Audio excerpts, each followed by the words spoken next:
શું હતું બોલો? તારે રહેવું, મારે તો રાખવાનું શું કરવાનું? મારે નહીં, તારે તો રહેવું છે. મને ખબર તો આવ્યા છે, એના માટે જ આવ્યા છે.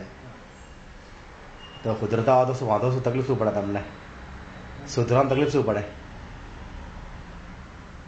ઠેકાણા આવી ગયા ને પછી મગજ ઠેકાણા આવી જાય તરત જ. તો પહેલાં ઠેકાણા આવતો શું વાંધો પડે એમાં? હે જા સેમને વાત કરજો. તમને ફોન કરાવો પરથી. સેમને વાત કર કે મારાથી ભૂલ થઈ ગઈ છે, કે બીજા નહીં તમને કોઈ ચાન્સ નહીં આપો તકલીફનો ક્યારે. અને મને કે સાહેબને તમે સંતોષ મને ફોન કરાવો સાહેબને કે તમે રાખ્યા પાછો એવું કે બરાબર છે.